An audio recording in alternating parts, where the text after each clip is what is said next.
This week on the podcast, we're joined by James, AKA PaxLiillin.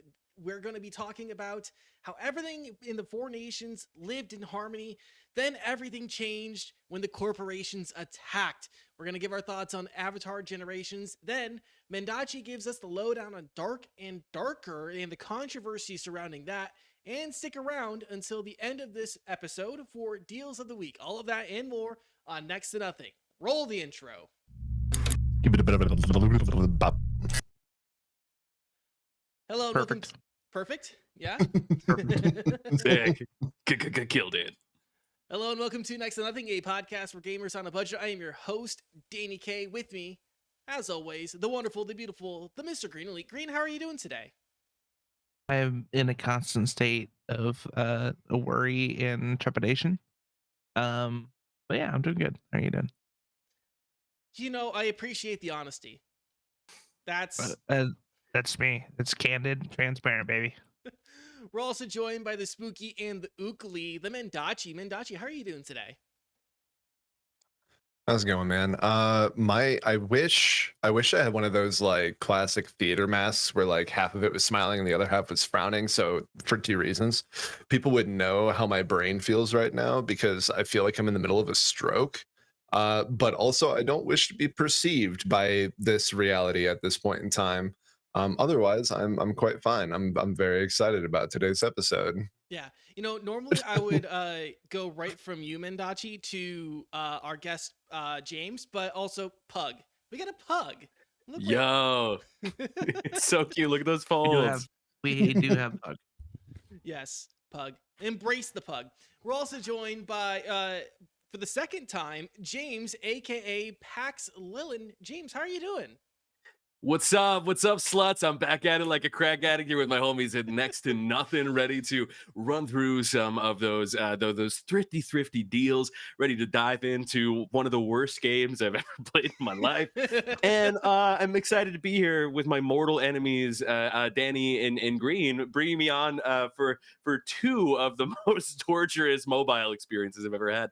My third time, we're going to be reviewing a good game like Neopets or Gaia Online or something like that. I think you get like I think on the third episode you get like a commemorative like t-shirt or something like that.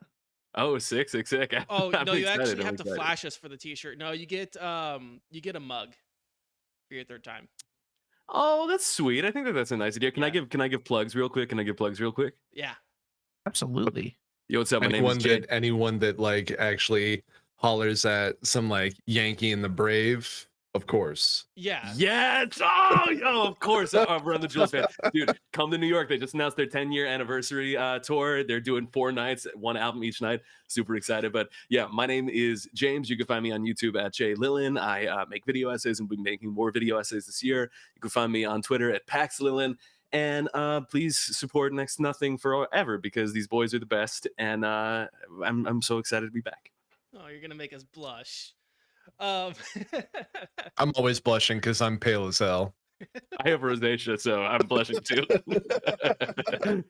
But thanks for joining us. Thanks for watching and listening to the show. Be sure to stick around until the end of the show for Deals of the Week. Some awesome deals that we found for you. If you miss any part of the show, you can find us on YouTube, Spotify, Apple Podcasts, Google Podcasts, and everywhere podcasts are found. Of course, you can join us most Tuesday nights over on Twitch at 7 p.m. Central Time. And like, just gonna real quick, you know, you mentioned that this is, you know, your second time on.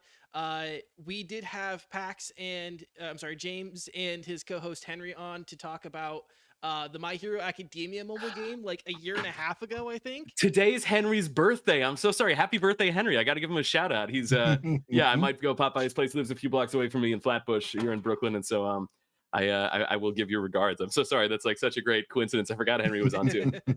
Yeah, go give him a couple of birthday spankings for us. But yeah, will do. Let's Avatar fans, right? We have hands up real quick. We have some Avatar fans on the show, right? Yeah, Avatar Last Airbender fans. Love Avatar. Avatar's the best thing ever. I will forever be talking about how great Avatar The Last Airbender is as a show. Okay. Yes, it is. I think it's one of the most beloved franchises of, at least between me, Green, and Mendacii. I think that's fair. James, And I do you didn't have- even see it until I was a man. Okay. Like I didn't see it as a youth. I watched it when I was like 18. I'm like, this is the best fucking thing ever. Yeah, I was the show's target demographic, and it hit me hard when it came out. Right, so Avatar Generations is a tie-in mobile game for the much beloved Avatar: The Last Airbender game. It comes from the folks over at CDE Entertainment, and it's what will be best described as a mobile RPG battler, a la Star Wars Galaxy of Heroes and Raid Shadow Legends, which, right? I know for many of you might already be enough to tune out. But please stick around because trust me, it gets worse. It gets. We love a trash fire, folks. Yeah. If you are an Avatar: The Last Airbender fan, this game will make you cry more than Tales from Ba Sing Se. Oh And not in a good way. So. man, that wasn't a good way either. Damn it. So the game is available for Android and iOS and is free, but does have a, we'll say, robust monetization model. Robust. It's Rotund. Which morbid. It's a what one might say overinflated. Quite. Like, okay, so a quick rundown of how this game plays. You have a team of 4 characters who you can use in battles of like wave battles against enemies. You can have up to 3 teams starting out, which is important to mention because there is a traveling mechanic that I'm sure James can tell us a little bit more about. Because James, you have 4 hours in this game. I have like an hour and a half to 2 hours. Green, you have half an hour. If that. Mendacii. If that. How about you? I've got a couple actually. Yeah, Okay. a couple hours. So yeah, we'll talk about the traveling mechanic here in a second. But back to the battles. The battles are turn based with their own like rock paper scissors style of attributes assigned to each character. It's more about it's not like an elemental based like Pokemon thing with like rock paper scissors. It's more of a like offense, defense, mind, peace, and chaos rock paper scissors ordeal. There's like the main triangle where like offense, defense, and mind are all like in their own little effectiveness triangle, and then like chaos and peace are in 2 different are on their own little spectrum. You in like your character grid, you can place your characters in any position you want, but there is some strategy there. Like I will give the game some props. There's a little bit of strategy like on where you place your characters, because they will do better or worse depending on like the arrangement that you have them in. When you're in battles, there is a combo bar system where like characters can attack together on a turn, but only if the character whose turn it is has a full combo bar. I'm trying to think of like what like the turns are based entirely on the character's speed. So if a character is slower, they're going to have less turns. But if a character's faster, they're going to get through the turn order quicker. I think I covered most of the basics of the battle system. Do you guys have anything that you want to add in there on like how the battles actually play out? Just a smidgy. Like as far as like your different benders and stuff like that, which by the way, in order to actually get like a full roster, you're gonna have to play quite a bit. And there's this like really weird nuance where in order to actually view a cutscene, you have to have certain characters on your team and some not on your team. Yeah. Which then creates this like very, very I would say like clunky system, because you can usually use multiple characters in battles that aren't like quote unquote, you know, like story canonical, whatever. But for some reason, you have to go in and rearrange a team in order to like watch dialogue, you know? And like when in these dialogue things, like it's drawn out and the animations are literally just like ripped from the show and they don't really fit that kind of like dialogue bit. But Yeah. combat wise, when you're using the different benders, different elements can also do other things. Like fire will increase the amount of damage that enemies take if they're hit by fire first. So like it does have like a neat thing where you can like synergize your team combos. Like that was something that I thought was kind of interesting. So it's like if you're going to have Zuko attack first, you should anyway, and then you're going to want to like hit someone that does like an all-around attack to everybody, and then maybe someone direct at like a boss enemy, and then someone that'll finish up. Or if you have like a buffer, like a buff ultimate or something like that on your team, maybe you want to do that before everyone else goes ahead and lays on damage. Like that part I thought was fairly innovative, but that's kind of where it stops. Yeah. James, how about you? Any thoughts that you want to share, like on the combat loop? Yeah, well, I mean, to begin with, there's just a lot of slander going on, and I feel the need to defend Avatar Generations. In terms of picking your party members to head into specific cutscenes, it's actually, I think that what cutscenes have been missing is just requiring you to do like 8 to 9 administrative steps beforehand to even see the cutscene. I think that like doing your taxes before watching a cutscene is great, and the fact that the cutscenes are, these high quality cutscenes made entirely of cobbled together assets from a children's television show that came out 18 years ago in a 4:3 aspect ratio. It really just kind of, it brings you back, and it almost makes you wonder. It's like, was Avatar always this incredible? Was Avatar always this amazing? Because you might not think that a battle system, because Avatar really wasn't about the battles, and in a sense, making a Gashapon battle game out of Avatar makes about as much sense as making one out of Malcolm in the Middle. But it really, even though there are only like 6 characters to get from the Gachapon, I just found myself, wanting to pour hundreds and hundreds of dollars and hours into this game, because it truly is, just truly is like this great big beautiful world that you could just kind of like sink into and die slowly.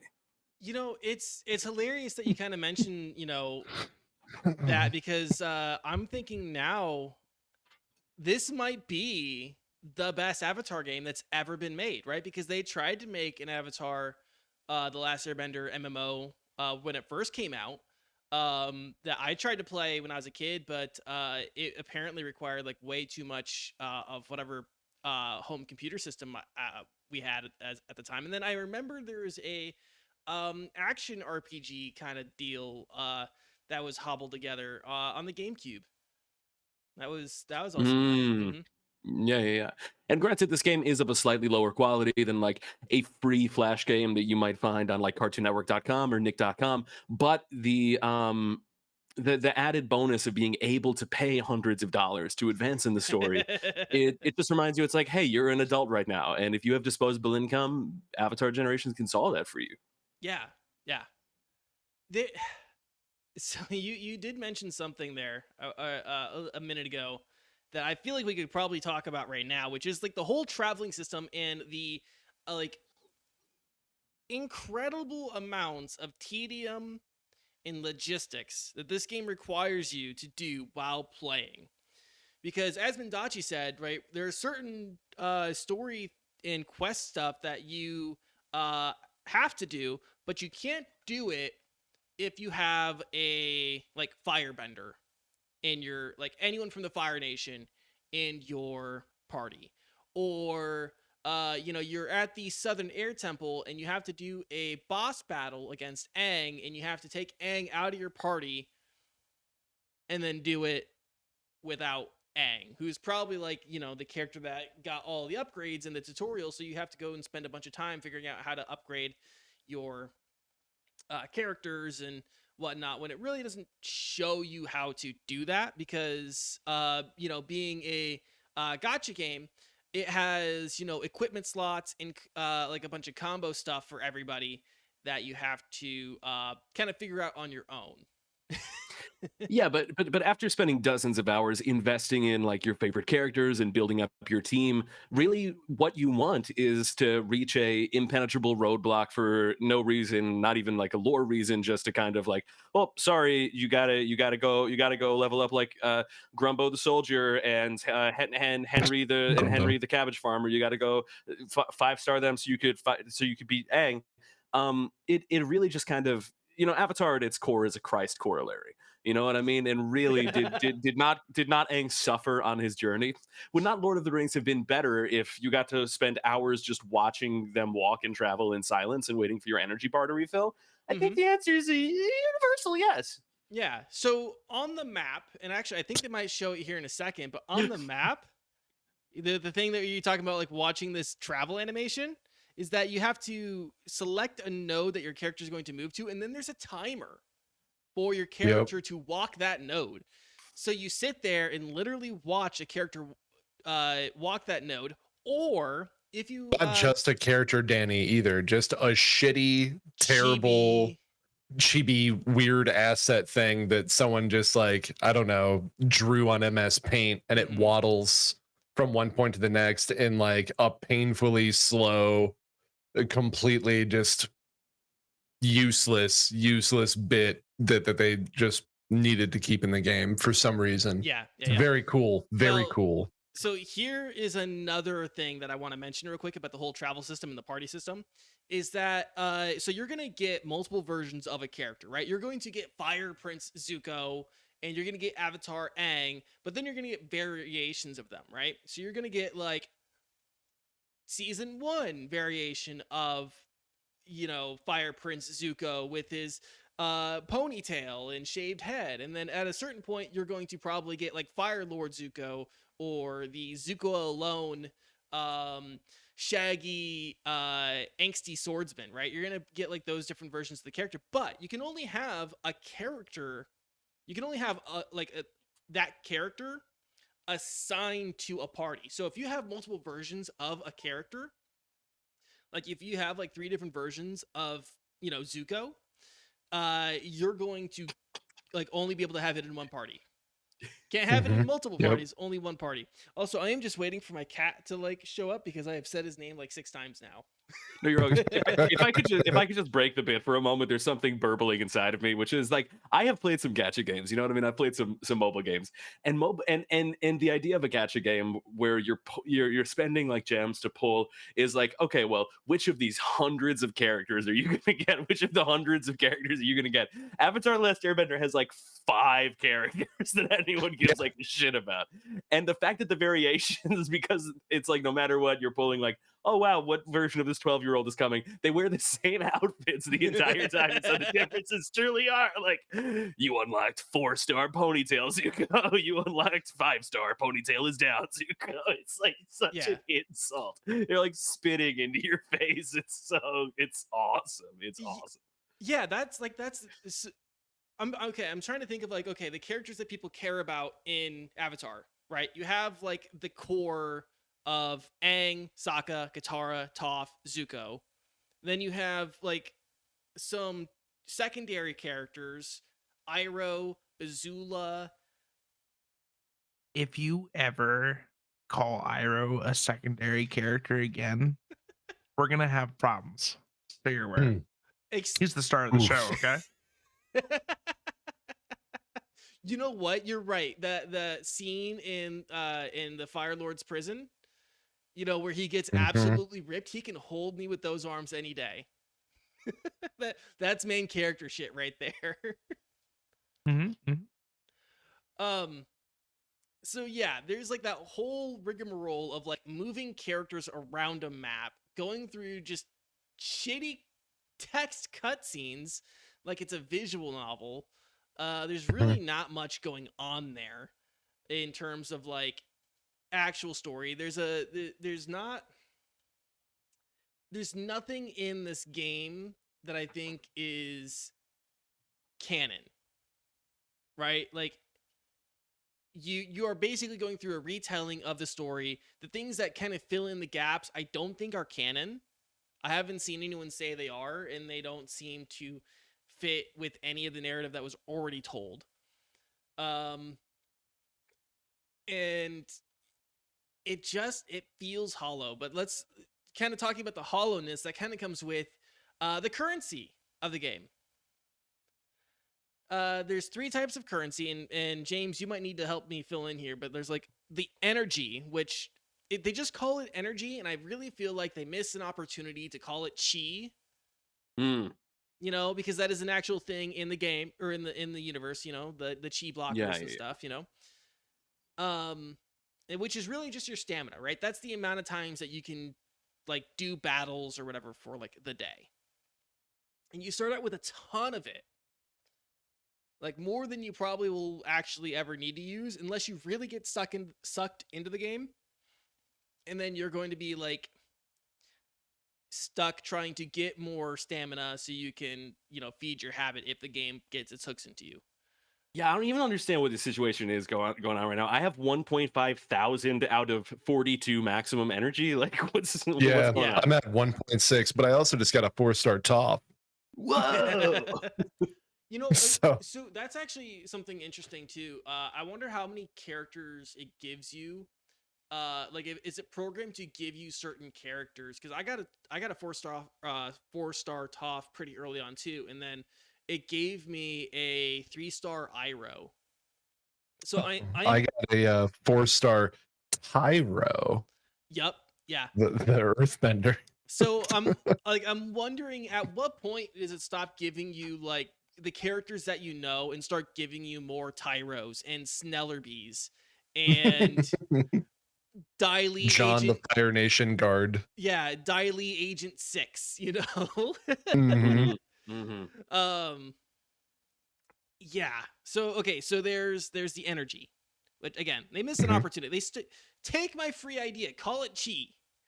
At least make the game feel like it's in the universe that you're talking about. There's coins, which is like your main currency to upgrade equipment and characters.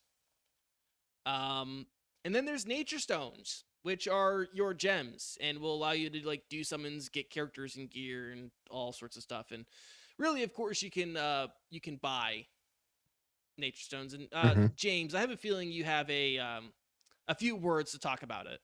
About nature oh my stones. god, do I? Oh, the sonnets I could write about the nature stone deals.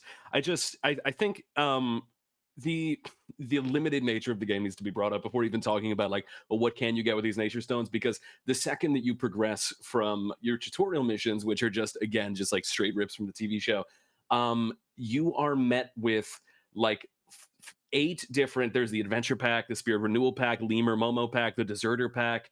4 different like pre-made packages, and then it funnels you into literally 36 different item bundle and resource packs, all with varying costs. And there is a free gem option. You get like 10 free daily gems, but you need to scroll past like all 36 of the different bundles. And like I counted, and that's the number. And the thing that I'm realizing right now about this game that it makes it even more egregious is they spent all this time building out the monetization scheme, and the idea that they have like the daily limits and like all of the tricks that like Raid's Shadow Legend uses, where it's like, whoa, hey, we don't want to make a game that's too good, it's too addicting. We got to make sure you can only spend $100 twice a month on the 8,000 pack. Otherwise, it's going to be the 4,000 pack. It's like, this game is going to be dead immediately. Like the highest viewed fan video on YouTube is like 900 views. But part of the reason is I'm looking through the gacha odds for like all of these pulls. Literally the 5 characters where there are variations. It's like you could pull Aang, Katara, Sokka, Zuko, and Iroh. There is no, in the game, there is no Azula, there's no Suki, there's no Fire Lord Ozai, there's no Mai, there's no Ty Lee, there's no King Boomy. There are none of the secondary iconic characters in this game, clearly because they're just building it out, thinking like, oh, well, next month will be the month that we finally release Azula. Next month will finally be the month that we release, Mai or Ty Lee. It's not going to get there, though, because there is no reason to be spending hundreds of dollars on these gems. And the other bonus summons that you could get, I will get, okay, $5 to anyone who could tell me who Jang is. Jang the deserter? Okay. No, Jang is the pirate captain. Wrong. Oh. Yeah. It's Zhang the deserter. Damn it. Yeah. Made a fool of on my own show. Yeah. Yeah. Oh, guys, I just got a 5-star Gyatso. The classic character everyone talks about. It's like this. This is cracked design. This is insane design. Like you could unlock the Badger Mole and everything, but you don't get any of like the basic characters. This is insane for a gacha game to be like, would you like to spend thousands of dollars to unlock 2 variants that both look like shit? Like it's insane that they did this. Also, yeah, it's kind of funny to me because like you see ads for games on social media that you're like, that can't possibly be real. Like, no one would make a game that looks like this and put it on a cell phone where people would spend thousands of dollars. And you go and you download Avatar Generations and you find out that they did. And then you spend thousands of dollars and then you become the number one player in a game that died within 9 months of release. Facts. Your name can be on the epitaphs of 3 other people's memories of their joyous time spending all of their money and losing their homes so that they could continue on their path to become the Avatar, the Last Airbender. Avatar, the- the last I game gotta player. get back to it, man. Yeah, and- I gotta get back to it, man. I'm trying. And the latest thing that rocked the community of 14 avid fans that still played this game is that in the arena mode, when you grind to level 70, which the idea, like, it was painful to spend hours on this game. It was painful. I totally understand why Green spent 30 minutes. Is that once you grind to get to the arena, it turned out that as of like a week ago, defensive supports and relics were not working upon release. They weren't being added to the total. And so, you just grinded for the 6-star like fan that looks like shit. It didn't even work in the arena mode. It didn't even work. And there was no sense, unless you like did the math yourself on the back end, there was no way to know that your items weren't even working in the game. It's like a catastrophe. Holy I love it. shit. That's good stuff. That kind of Wow. reminds me, while you kind of get into it, Danny, I'm gonna look at CDE Entertainment. I just want to know who they are. I should have looked at this before. Yeah. I'm trying to think if there's anything else that really bears worth mentioning in the actual meat of this game. Mhm. I feel like we've said it all, which is kind of funny because we are like 25-ish minutes into this episode, and I think we've said pretty much everything about this game. It's so shallow. It's so shallow. Yeah. There's, I'm gonna make an Avatar joke here. There's barely enough water here to bend. It's just that's how shallow it is. So That's my biggest facts. question, for everyone who's played this game, is like, what is worse, this game or the M. Night Shyamalan live action movie? Oh, This game. Ooh, this game. Because I can't imagine playing this for like an additional length of time, the same length as like the M. Night Shyamalan movie, where I can like actually just look at my phone while it's but on. you can still hear Where it. with this, I would have to You can still spend hear that in the time. background all the people saying "ong, ong, ong, ong." Yeah, and every time you do hear that, it does kind of kill you a little bit inside. I mean, interesting philosophical question. Do we trust Avatar Studios to like make anything at this point? Because even Legend of Korra, like the last 2 seasons, really fell off like animation quality wise. I mean, I understand like that there were like production issues there. And Korra season 1 was like hardcore as hell because it ended with like a double murder suicide on a children's cartoon, which kicks ass, which rocks. I wish that was how Rugrats ended. I wish like more cartoons would swing for the fences. But it's like you look at like all of the games that they've made, the fact that this is like the big game getting released after this long, it's like whoever is in charge and calling the shots, like I do not trust them, because this is, I mean, when we last talked about like the My Hero Academia game, that game had something like 80 battle passes in it, like a ridiculous number. It was still a game though. It was still a game that was really fun to play. In here it's like this can't be for current children because everything sucks too much. This can't be for like current adults because the gameplay is so simple and mindless. This can't be for fans of Avatar: The Last Airbender because it doesn't have any of like the fan service or things that you would do. This can't be for like newcomers because it's just a worse way to experience the story. It's nonsensical. And the idea that they have like an Avatar movie coming out in like a year with, the Avatar kids growing up, it's like, I don't know that I trust them to carry the torch forward. And I worry that if they keep pumping out like bullshit of this quality of like, I mean, there was the M. Night Shyamalan movie, there's this game. It's like everything has been horrible. The fact that the property hasn't Game of Thrones itself is insane to me. The idea that people still hold the original Avatar in such high regard, I think that was because we were all like 12 years old when it came out 18 years ago. it is incredible. But I'm just like, how much gas is left in the tank before people like give up on Avatar? I have no idea. My opinion right now is that we are not going to ever get a good Avatar: The Last Airbender game, and that is fine. Because they've never had great, amazing games for this franchise, and that is perfectly Mhm. fine. They don't have to. I still hold out hope that like the Avatar Kyoshi book was good. The comics have been relatively good. Um, the I've heard the Avatar Yang Chen book is pretty decent, so I hold out hope there. Now the Netflix live action I don't think is going to be good. A, because it's Netflix, and B, um, because the creators of Avatar left that project like a year and a half ago, 2 years ago, Mhm. and it's still in development. So I don't imagine that's going to be any good. I have some hope. I hope that some of the other projects, kind of tertiary things, I think they announced a new animation series um, that's going to be taking place. I think they're like animating the comics. Ooh, that's cool. So I I think have three things. You've got three things here. So Mhm. for one, Platinum Games, the people of Bayonetta. I'm gonna go ahead and strike Bayonetta 3 off the record because we've already been down that road too many times, and I don't feel like getting more depressed today. Oh, you Made guys that didn't fuck Legend with of it? Korra game.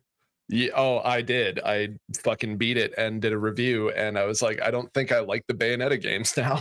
Mm, mm, It was mm. very not good. But yeah, back in 2014, Platinum Games did the Legend of Korra game, which the gameplay wasn't super like great, but like the combat was decent because it's Platinum Games and they know how to do a character action game. And if I remember right, even Mick Gordon of like Doom music fame also did at least some music for this game, which is really weird, but that's kind of cool. And then on top of that, you don't have to play the cell phone game, and you probably shouldn't. Mm. But there was something else, the TTRPG that actually Green has, and I think that that would probably be like more than enough when it comes to Avatar: Last Airbender games. I'm really excited to like look at that system and see how it works, being a big tabletop RPG nerd. And then lastly, if you're really just like hankering for literally anything that might have, even touched Avatar: Last Airbender, a bunch of the people that actually worked on the animation and story writing of Avatar: Last Airbender went on to make the Dragon Prince, or the Last Dragon Prince, and that is actually a Netflix show. And it's like that kind of weird, like, I don't want to It's turn people away from it I do. because, yeah. So like, here's the thing: is that it's kind of like Ruby in that it's like it's 3D, but it's done so in a way that it feels like smooth and not like hot garbage. It's fucking hilarious. The combat's cool, the story's great, and you'll love the fucking characters. Um, I highly recommend that. And there's all sorts of like little Avatar Easter eggs in there. Like there's a dragon's horde that actually has Aang's like kite.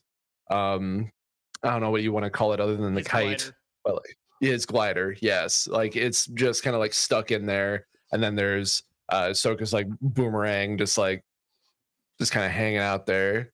So yeah, like there's all sorts of like other Easter eggs and so on and so forth. But I would highly recommend checking that out because it's actually pretty dope. Pretty dope. Yeah.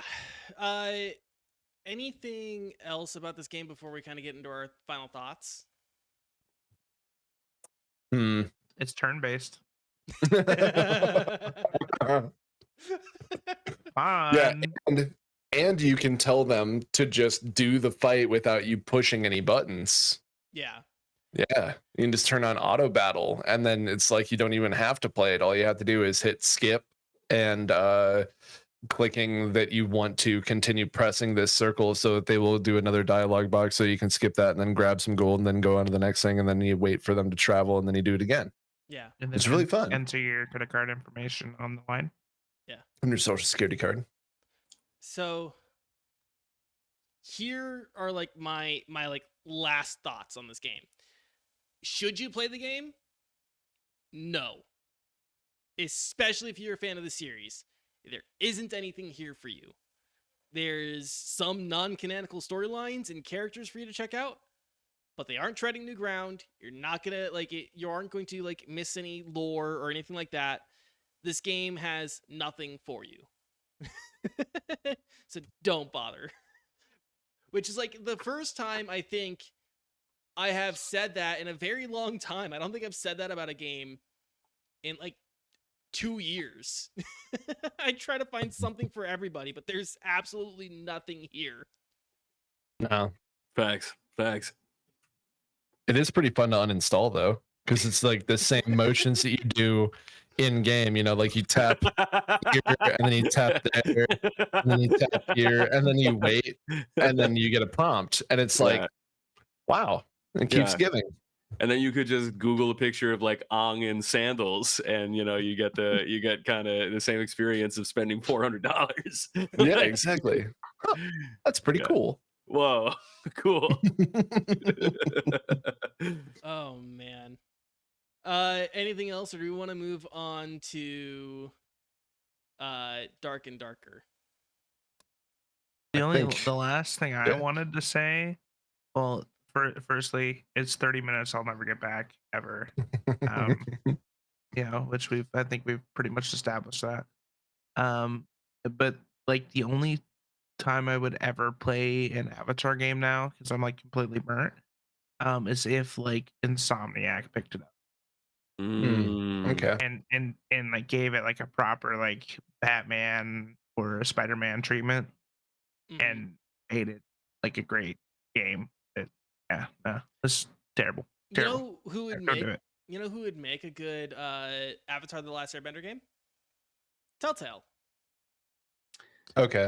Yeah. I mean, If I you could wanted to see just it. like, yeah, Yeah, it'd be a I cool way could for see newer it. generations to experience it if they didn't want to like just watch because I mean like it's available on everything, but I guess like, you know, with the shorter attention spans for today's youth, maybe they would want to press some buttons and like look at some timers and be like, oh no, and it'll be like, she will remember this. Yeah, but I only wanted if they could add some like more mature options into like, because it's all about morality and like different choices. So like I only want to play it if it's an option to shove the end of a shotgun into Ozai's mouth at the end and fire up. Like if that's an option to just hit him with the blicky, then I'd play that shit. Eat the moonfish raw. Yeah. Oh man. All right. Mendacii. Yo. Dark and Darker. What the hell is going on with this game? All right. So I'm going to give you just a little bit of background on Dark and Darker so that you're not completely lost in case you had never heard about this. So we're not in the dark? Yeah, Dad. So you're not in the dark. All right. So Dark and Darker, for one, was made by the company Iron Mace Studio, which is a studio with 20 former Nexon employees. Nexon is a gaming company over in Korea as well. And Dark and Darker had like 4 like alpha play tests. The most recent one had in like the middle of February.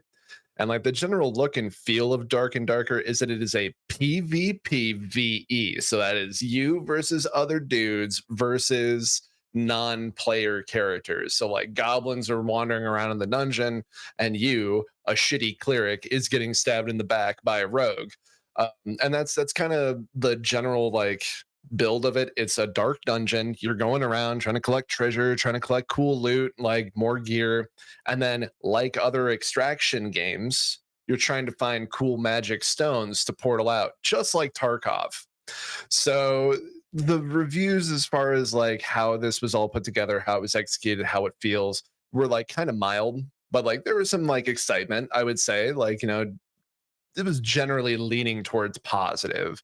And they were looking at actually going into early access in April, with a full release in the fourth quarter of this year. So again, they knew what they had to work on, and they were going to just kind of work on it as it came out. You would have to buy into that early access, by the way. However, that might not happen because in, like, the current timeline here, Nexon, the company that I had mentioned before, the creators of, say, Maple Story and Dungeon and Fighter, which then would spawn DNF Duel, a pretty all right fighting game, and a whole bunch of other titles. They've reported Dark and Darker for asset theft on March 22nd. And so their lawyers actually issued a statement. So, quote, striking similarities with the concept for Project P3, a project that was in development over on Nexon, in major gameplay, rules, and arts, which could not have been made independently. And that as a result of the alleged theft, their own game couldn't see the light of day due to unethical actions from former colleagues. So, like, it's kind of weird. And this is sort of like kind of confusing a lot of people that are trying to report on the story at the moment. So while everyone's trying to figure out what's going on, there's a police raid on Iron Mace Studio, which is also based in Korea. Steam delists Dark and Darker. In fact, all links to the game are dead. Even on like Iron Mace Studios webpage, you can't look at it. It's gone. So there's all of these kind of like strange muddy waters regarding the lead up to these legal actions and the subsequent DMCA copyrights that I didn't really feel like I had a leg to stand on and like actually bring to you guys in a competent manner. So there's actually an article by Aaron Greenbaum over at Den of Geek in the episode description of today's episode. So if you really want to go into like seeing the actual timeline of the legalese, then, you know, definitely go and read that. It was a whirlwind. So either way, Iron Mace released a Discord server statement ahead of what would be their Korean announcement, since they did have a larger Korean, you know, kind of population playing the game. So in their statement, they read, "To all our fans, we have recently been served a cease and desist letter and DMCA takedown by Nexon regarding Dark and Darker based on distorted claims. We are currently working with our legal team to remedy this issue in the best manner possible. Due to the sensitive legal nature of this issue, we must be careful with our statements so as to not jeopardize our position. We ask for your understanding as we work to get the game back up as quickly as possible. Please know that we will do all that is possible for our fans. Thanks." And then they released a second announcement, and this is like in the middle of like almost kind of like a back and forth. Nexon had said there's no way that you guys could have actually come up with this amount of game in 10 months. There's just no way. Like, you guys are a small company. There's no way that you could do this shit. And so they end up releasing a second announcement because now it's almost kind of going down a line of defamation.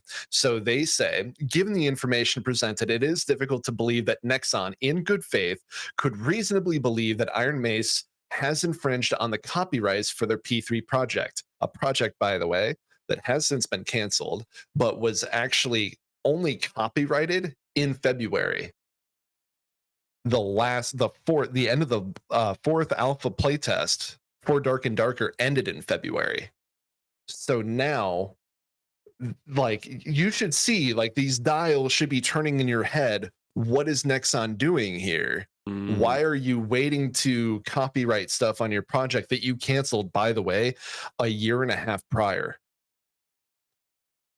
So anyway, they also provide no actual evidence that Iron Mace misappropriated Nexon's trade secret information in the creation of Dark and Darker, but instead base it on circumstantial claims.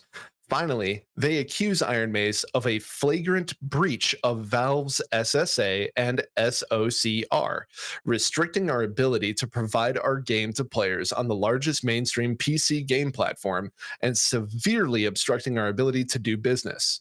Iron Mace requests that Nexon renounce their baseless claims.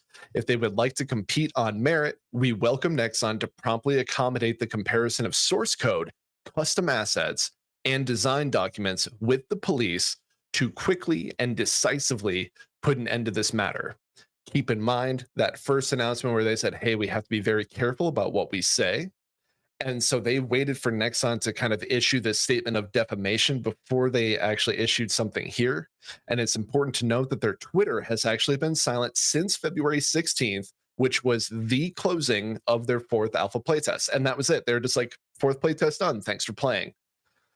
Now, this is where things also get a little bit more interesting. The second curve of this story, essentially. Many of these former Nexon employees, remember, Iron Mace has about 20 of them, were actually working on Project P3, including the project lead that left because he stated a sort of mistrust with Nexon. And so like they left when the game was canceled, or they had, been let go. None of that has really been made public. They're not trying to do this litigation publicly while issuing like these very nice professional announcements up front to their fans and journalists, and not talking to anyone on the side. It shows that they're capable and willing to actually fight these allegations professionally. And Iron Mace came out to kind of show their receipts. They said that the assets they used were purchased from the Epic Asset Store. And they're like, yeah, here you go. Like you can look and see our assets right there on the store that we purchase it from. So here's the thing. Many journalists have been using the phrase cut and dry when discussing this story, as it appears that Iron Mace is well within their rights. Nexon appears to be forcing litigation in retaliation for former employees finding some amount of success after leaving and saying, I don't trust Nexon. And if you actually check out Iron Mace's About Us on their website, I'm going to read it real quick. We're a merry band of veteran game developers disillusioned by the exploitative and greedy practices we once helped create. We are experts who have worked on many of the biggest hits in Korea. We've seen firsthand how corporate game companies sell their soul for the easy payday. We are disappointed to see them doubling down on more and more exploitative practices, becoming more like casinos instead of bringing joy to gamers. We're fighting to win back the hearts of gamers around the world. We believe that by creating games with soul, and by respecting our users, we can usher in a renaissance of awesome video games direct from Korea. Now, if someone at Nexon actually felt like as they got punched in the gut, I mean, I wouldn't be surprised. So here's the thing. There's a whole bunch of branching paths here, and hear me out as I put on my tinfoil hat. Another game recently came under fire after viewers noticed striking similarities between the assets that they were using and last year's release of Elden Ring. Now, this might not have kind of landed on a lot of radars. It was hard to find anyone actually covering this. So the game is Bleak Faith Forsaken. Game is by Archangel Studios. And the game itself is a Souls-like game. It's dark, gritty, and there's combat with big, scary monsters and stuff. And, the combat's clunky, but we all like it. It's charming, right? You're not tired of Souls-like games? Anyway, so they got accused on Twitter because of these striking similarities in animations. In fact, there's modders from the Dark Souls community that put up one-to-one comparison videos stripping away all of the equipment on players, showing skeletons of the models performing actions in a literal 1-to-1 ratio, timing, XYZ axis, all matching. That means it is a direct lift from the game. Like no one's going to be able to do that by, just like looking. That's not a thing. So, I mean, I had to agree. Like they're literally the exact same. However, Archangel Studio denied these claims and then showed their receipts because they purchased these assets from Epic. So, how does the Epic Game Store asset, I guess, like for developer store, have their hands on animations that are a direct lift from something like From Software's Elden Ring that does not exist on an open source engine like Unreal or Unity. That should start turning more dials and gears in your head. So here's the thing though, is that they're like, all right, yeah, like, no, we purchase them from here. And then, like they listened and they're like, you know what? Y'all are right. It's 100% the same thing. We're removing all the animations from our game, and we're going to keep you guys in the loop because we're hitting up Epic customer service. And so as the story developed, they would release the statements given by Epic. However, there was bland nothing responses from Epic. There is no acceptance of possible stolen assets being sold on their store. Their statement read, Epic has no way to ensure appropriate rights to upload their content, and that Epic makes no such guarantee to purchasers of the content. They even said so, like, straight to Archangel. Regardless, though, Epic delisted the assets that Archangel Studio had purchased. So, in response, Archangel says, can any dev purchase any asset in good faith from Epic? And to me, it appears not. Moreover, was Project P3 using assets from the Epic Store? What's the likelihood of the project lead and 19 other former Nexon employees that were all working on Project P3? What's the likelihood that they just purchased the same assets from the Epic Store? And even if they did, that's fine. Two different companies, two different people buying assets that are open to anybody. Nexon would have owned the rights to use those assets. They don't own the assets themselves. So Iron Mace would have been fine with it either way. Or did someone from within Nexon take those animations and upload them to Epic to make money off of a canceled title? Am I fracking Cylon? I don't know. Like, who's to say? So, fellas, what's your take on this? Like, it's kind of a crazy story to me. Like, there's such a strangeness to having people have like two very similar situations within a month of each other, by the way, for what could be the same thing. Or is Nexon just trying to drain Iron Mace Studios so that they can't actually reap any fruits of their labor because of retaliation? Man, it's all a conspiracy, man. It's all a conspiracy, bro. I mean, the number of hours I lost to MapleStory when I was a young warthog are substantial. Oh, same. I'm kind of having a bit of an itch right now to, go and level up my fire poison mage.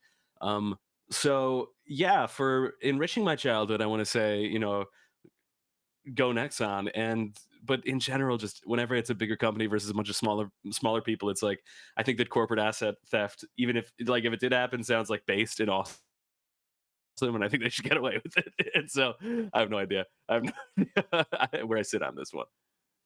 Mm-hmm. Yeah, I have like the fucking like fire hose. Just like I don't know. Like I don't know what to make of it.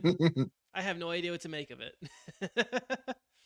I will say, just for the people who have been longtime fans of the show and want to take a shot right now, Nexon was involved in Dirty Bomb, the worst era of Dirty Bomb, but they're involved. Take a shot. Is Dirty Bomb good? Is it bad? Dirty Bomb reference. Dirty Bomb is one of my favorite games of all time. It was like a character shooter, like right when like Overwatch and stuff came out, and it got horribly mistreated. That's all I'm gonna say. And now it's an extremely toxic and terrible community. And fight me. Oh yeah, no. When I first started streaming, it was only starting in its true toxicity. Rest in peace, Dirty Bomb, though. Rest in peace. I think I had more Rip to a real one. toxicity in the like 40 minutes that I played Dirty Bomb than I have like in the total time that I've played Overwatch 2. Yeah. Anyways, yeah. I don't. Otherwise, I don't know. It's so hard to make out like what's true. I would love to see, and maybe we'll direct this. Maybe we'll direct like a full on documentary Yeah, on for this sure. controversy once the dust settles. Be 'Cause sick. it's just so much. I want to say Nexon is in the wrong here because if Iron Mace is showing up with receipts saying, "Hey, this is where we got our Exactly. shit," like that means They're you also being told that like there's no way you guys could have made this game in 10 months, so on and so forth. And it's like, yeah, but 20 of your veteran game developers left your fucking company to go and make the game that you canceled, that you gave up on, and that they had poured their heart and soul into, basically. So it's like they didn't have to figure out where to start, dude. Like, you're having seasoned people just drop in and be like, I know that I can just purchase the assets that I need and I can go ahead and get right in. And like they worked, and boom, like we, 4 alpha playtests later, and they're like, oh, there's no way you could get in so far. It's like, don't act like Dark and Darker is like this amazing, well built, beautiful, gem of extraction games. Like, it's kind of it's kind of ugly. jank. It plays like shit. It plays like an Xbox 360 era like Xbox arcade game, and like people just happen to like it because it's got some charming elements, and people like fantasy elements and stuff like that. But like, it looks like hot shit and played like Garbo. But Mm. I there's no heard way you could do Jeffrey. that in 10 months. I heard Jeffrey Dahmer was pretty charming too. Yeah, I heard that as well. Rumor has it. Oh, yeah. Anything else in this controversy? Oh, Not at the moment, man. But I don't think Cut and Dry really fits it. So definitely be watching. And I would say definitely, if you're a game developer, no matter how small, take into account what Archangel said. And if you have gone in to use like Unreal Engine, if you had that money to use that upfront, kudos, and your game probably looks really beautiful. Be really careful about what you're buying, because that's some scary stuff, and it can set you back pretty far, and monetarily, as well as the labor that you put into it.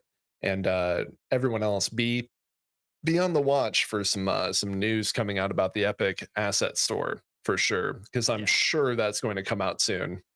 Yeah. Do we want to move on to deals of the week? Yeah. All right, so I'm going to start us out here. Over on Fanatical, you can do the pick and choose, build your own bundle prestige collection for 2 more days. Some games that are in here: Fallout 4, Doom Eternal, Wolfenstein, Metro Exodus, and kind of keeping with our previous conversation, you can also pick up Nickelodeon All Stars or All Star Brawl, so you can play as Aang and Korra and beat up Patrick and SpongeBob. You can get 2 games for $15, 3 for $21 or $22, and 4 for $29 on that bundle. Mendacii, what do you got? Yo, I gotta go with Sekiro Shadows Die Twice, because it's a very fun game. I know I just shit on like Souls likes, but like, God, there's just been so many lately. But Sekiro is from Software, and it is very good. It's very fun, and it's also 50% off right now on the Steam store, which puts it at $29.99. And at the amount of time that you will spend putting your controllers back together after you split them in half in your bare hands, I think that's a pretty good buy. Heck yeah. Greenleaf, what do you got? So I have Overcooked. Overcooked is a franchise sale going on right now in Steam. My fiance and I have been very much enjoying the Overcooked. It's like a bundle pack game. So that is a good option to pick up. It's ranging on the sale up to 80% off. My Steam's just not working right now, so I'm trying to pull it up. Yeah, Where are you? I will say Overcooked is fun if you like to get yelled at. It's a good time. It's very fun. Yeah. My Steam kind of crashed though. But like you can get the I know there's the Overcooked bundle for like it comes with 1, 2.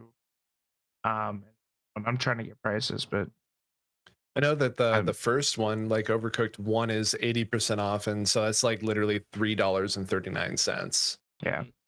And like the second one introduces like you're able to like throw food across the room to your other players. And Nice. it's up to four people. So Yeah. I think that That's goes pretty so good. I think that Also, goes until third. it looks like Steam is experiencing some issues site wide, so you might not be able to get that price. Thanks. Yeah. James, what do you got? Well, so I see in the new and trending page on Steam, there appears to be a game called Universe Income available for 18% off. That's a whopping deal of $3.27 for Universe Income. There's also Slave Doll, and my God, I forgot how much porn has like come onto Steam in like the recent years. However, I do want to note that today there was a big D&D live direct stream, and so a ton of games are available for up to like 80% off. Planescape Torment, I believe, is available on Steam Ooh, for 80% yes. off. An absolute classic game. So there's a lot of great RPGs. If you like modern isometric RPGs like Divinity Original Sin or Pillars of Eternity, check out the OGs. A lot of it really, really holds up. Some of the best writing in video games, and urge you to check out that sale. Hell yeah. See, I Yeah. don't get any of those titles like on my page because like I never took off the whole like filter of like not safe for work. Oh, you're talking about Universe Income, I take it. Yeah. Something like that, yeah. Yeah, well, we're missing out on the best sellers Yeah, available I'm for missing out on the depravities of Steam Dude, you could apparently. save 72 cents on Universe Income right now. If you hurry right now, you could buy Universe don't even- Income for I 72 don't even cents know how to off. change that setting, and I'm gonna look now. I right. love being alive. There's so many incredible wonders to see. I can only imagine the eloquent and large collection of Futanari games that are on Steam. Indeed. We'll save that for the next time I'm on next to nothing. we'll do a next to lewdness Yeah, we'll episode do. at some point. Yeah. After Dark, next to nothing after dark. Yeah. Yeah, we'll do like the NTN NNN like No Nut November thing, and I'll just do like a full Futanari rundown for people who are trying to stock up for when November's over and it becomes Destroy Dick December. We'll we'll plot it out there. That's gonna be beautiful. Or we could just go wearing NTN, and then it's just us shirtless with pasties. Ooh, hell yeah. And we all kind of have like bear energy going on. We could kind of recreate that Yeah. old like Piper Perry like famous photo of like the 5 black guys behind her, but it's just like us hairy gamers. Like, NTN OnlyFans win. That's all I'm saying. I mean, Green's got one, but we'll let him plug himself here in a second. I think that's going to be the rest of the show. Green, or I'm sorry, James. For those who missed the top of the show, who are you? What do you do? And where can people find you? Yeah, so my name is James. I do writing, I do voice acting. I also do job having because I am a adult. But I have a lot of exciting stuff coming out this year. A lot of exciting projects that I'm working on. There is I forgot to mention there's like a really awesome new D&D podcast coming out called Multiple Die that I'm going to be on, and that should be a really really fun time. So follow me at PaxLiillin. That's my online handle and my real last name. So should really kind of should get off the pot there. So PaxLiillin on Twitter, and that's where all of my updates are. And thank you so much for having me. I love the show and always happy to be on. Thank you for coming on. We always appreciate your buttery, dulcet tones on this program. Greenlee, Like velvet. like velvet. Greenlee, what do you got going on? Velvet. I don't know. Hopefully playing some Hunt Showdown with our good friend James here.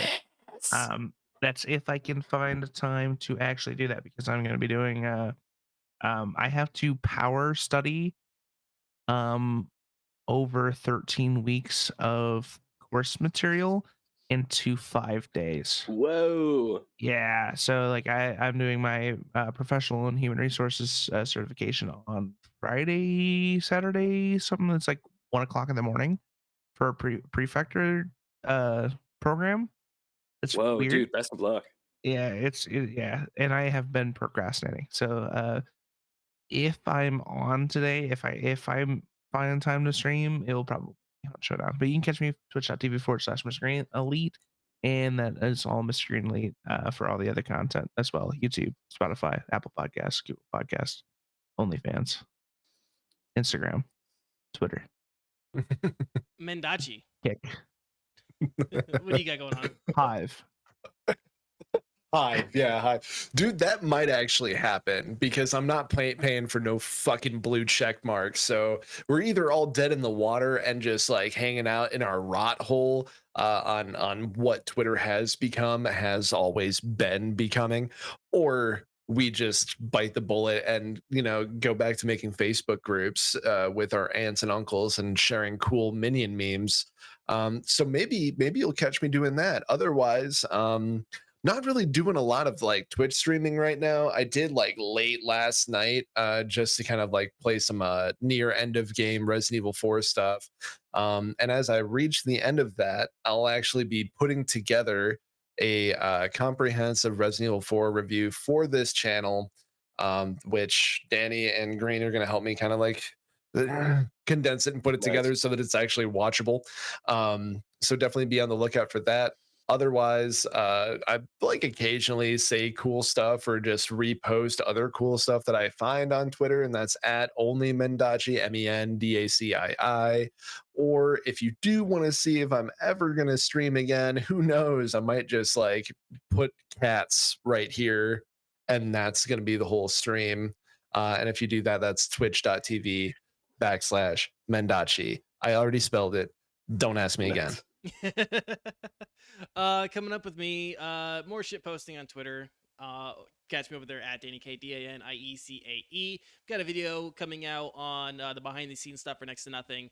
And pretty soon we're gonna have a new episode of VRCana. I believe April 7th is the next VRCana session. So check that out. I did a lot of stuff behind the scenes, and there will be some freebies up on Twitter. So if you want some D&D goodies, check us out on Twitter. Greenlee, hit him with that Twitter. No, at Next to Nothing PC. Woo! And that's the whole show for this week. Thanks for watching and listening. Your time and attention is always appreciated. If you've made it this far, hit that subscribe button. Why not? Get more content just like this. Also, don't forget to leave your comments on the things that we talked about today. What do you think about Avatar Generations? Does it make you cry like Tales from Ba Sing Se? Let us know in the comments. And of course, until next week, stay safe, stay healthy, keep fighting the good fights, and we'll see you again next week. Goodbye. Bye, y'all. Love you. I'm Jail.